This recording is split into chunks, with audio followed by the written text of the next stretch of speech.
याआधी आमच्या घरामध्ये दुधी भोपळा कोणालाच आवडत नव्हता, पण जेव्हापासून मी या पद्धतीने दुधी भोपळ्याची भाजी बनवते ना, टिफिनला असो किंवा घरी असो आवडीने खातात. त्यामुळे आठवड्या 15 दिवसातून एकदा तरी दुधी भोपळ्याची भाजी आमच्या घरी होते.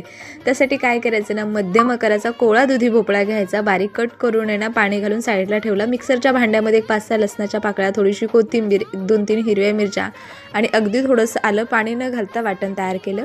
कढईमध्ये 1 चमचा तेल घातलं, त्यामध्ये मोहरी, थोडंसं जिरं, कढीपत्त्याची पानं, व्यवस्थित अशी फोडणी तयार केली. त्यानंतर बारीक चिरलेला कांदा यामध्ये घातला, तयार केलेलं हिरवं वाटण घातलं, व्यवस्थित असं परतून घेतलं. त्यानंतर 1 टोमॅटो चॉपरमध्ये बारीक चॉप करून यामध्ये घातला. त्यानंतर काही पावडर मसाले घालायचे. सुरुवातीला चवीनुसार मीठ घातलं, थोडीशी हळद घातली, लाल तिखट घातलेलं आहे.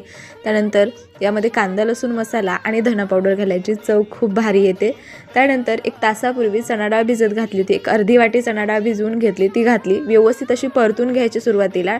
त्यानंतर स्वच्छ धुतलेला दुधी भोपळा यामध्ये घालायचा, तो सुद्धा व्यवस्थित 2-3 मिनिटासाठी परतून घ्यायचा. त्यानंतर 1 वाटी पाणी घातलं, झाकण ठेवून ही भाजी शिजवून घ्यायची. तुम्ही घाई गडबडीमध्ये टिफिनसाठी सुद्धा बनवू शकता.